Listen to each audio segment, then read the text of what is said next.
Olá, benditos! Nosso assunto de hoje é o reinado de Joás. Ele começou a reinar aos 7 anos, tendo como seu tutor o seu tio, o sumo sacerdote Joiada. Ele andou nos caminhos do Senhor durante todo o tempo em que seu tio viveu.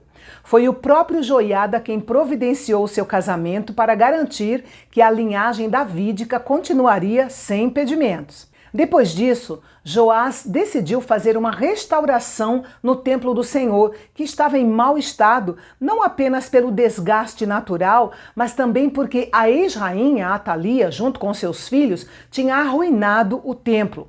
A preocupação piedosa que Joás tinha com relação à condição do templo era autêntica. Ele sabia que um reino próspero e seguro pouco importava se não houvesse zelo pelas coisas de Deus. O templo não era Deus, mas a negligência e o desprezo pelo templo refletiam a negligência e o desprezo por Deus. Não havia dinheiro suficiente no tesouro real para financiar esse projeto. Por isso, o rei ordenou aos sacerdotes e levitas que se apressassem em percorrer todas as cidades de Judá para juntar recursos para o projeto em Jerusalém. Esse era um serviço que eles já deveriam estar fazendo, segundo a ordem deixada por Moisés. Porém, por alguma razão, os levitas não compartilhavam da mesma paixão que o rei Joás pela reparação do templo. Depois de questionar o sumo sacerdote Joiada sobre o valor não recolhido do povo, o rei ordenou que se fizesse uma caixa de ofertas e a pusessem do lado de fora, perto de uma entrada próxima ao altar.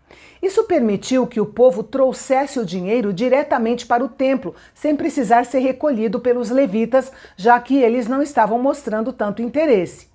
Deus pode fazer com que o dinheiro e materiais venham através de um milagre. No entanto, ele escolhe quase sempre financiar sua obra por meio de doações voluntárias do seu povo. Ele trabalha dessa maneira para nos ensinar a generosidade. Essa ideia é repetida em 2 Coríntios capítulo 9. Cada um contribua segundo propôs no seu coração, não com tristeza ou por necessidade, porque Deus ama ao que dá com alegria. Assim o povo passou a contribuir com alegria, e por meio da administração cuidadosa e diligente dessas contribuições, uma abundância de dinheiro foi juntada para o trabalho. Deus não apenas deseja que o seu povo dê generosamente, mas também que tudo seja administrado com diligência e com cuidado. O rei Joás e o sumo sacerdote Joiada entregaram o dinheiro aos que dirigiam a obra, de modo que contrataram sabiamente o tipo certo de trabalhadores para restaurarem o templo do Senhor e fizeram um excelente trabalho. Quando tudo estava pronto, levaram o resto do dinheiro ao rei e à joiada. O povo foi tão generoso e a administração tão sábia e honesta que ainda sobrou dinheiro para fazer novos utensílios para a casa do Senhor. Esta foi uma evidência maravilhosa tanto da bênção de Deus quanto da excelente administração do homem. Quando Joiada completou 130 anos, ele morreu. Foi uma vida extraordinariamente longa para um sumo sacerdote tão influente. Sua longevidade mostrou a evidência tanto da bênção de Deus sobre sua vida piedosa, quanto da misericórdia de Deus para com o rei Joás e o povo de Judá. Joiada foi o único sumo sacerdote a ser sepultado com os reis. Sem a influência de Joiada, Joás cedeu ao mau conselho de certos líderes que se identificavam com os velhos caminhos idólatras da casa ou da família de Acabe. Joás parece ter sido um homem basicamente fraco. Ele fez o bem enquanto estava sob a influência de Joiada, mas fez o mal quando estava sob a influência desses líderes de Judá que o levaram à idolatria. Como nós já vimos outras vezes no livro de Crônicas, o castigo de Deus para a apostasia não era imediato, mas era sempre precedido de uma convocação profética ao arrependimento. Deus enviou profetas para reconduzir Joás e os outros líderes ao Senhor, mas eles não quiseram ouvir. Por fim, o Espírito do Senhor veio sobre o profeta Zacarias, filho do sumo sacerdote Joiada, que não é o profeta que tem o livro com o mesmo nome. Este profeta tinha uma posição de liderança como sacerdote. Ele se colocou de pé diante do povo e pronunciou o julgamento da parte de Deus para todo o povo de Judá, incluindo o rei e os líderes que o influenciaram. Tanto os líderes quanto o povo conspiraram para matar Zacarias. E então o rei Joás deu a ordem e ele foi apedrejado no pátio da casa do Senhor.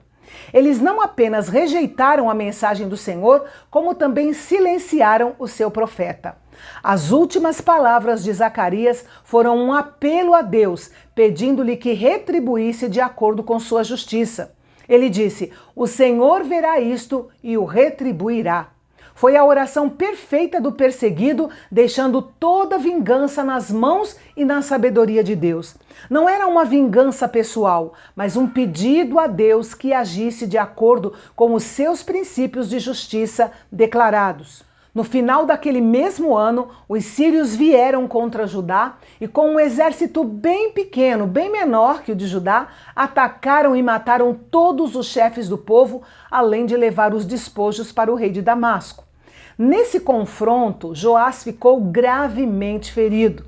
E porque ele havia ordenado a morte do profeta Zacarias, os seus servos Zabade e Jeozabade conspiraram contra ele e o mataram em sua própria cama, aos 47 anos de idade. Ele não teve a honra de ser sepultado no túmulo dos reis, uma honra que foi dada ao sumo sacerdote Joiada. Sem dúvida, a desobediência traz uma recompensa amarga, e o que se semeia sempre se colhe de uma forma ou de outra. Assim terminou um reinado que começou cheio de promessas e esperança, mas terminou cruel e em ruínas. A história de Joás nos ensina que é muito mais fácil construir um templo para Deus do que ser um templo de Deus. Não basta ter um credo religioso correto, é preciso ter um coração renovado pelo Espírito Santo. Há uma necessidade urgente de um caráter individual forte, que só pode ser criado pelo trato direto com Deus. Após a morte de Joás, seu filho Amazias reinou em seu lugar e logo se envolveu em uma guerra.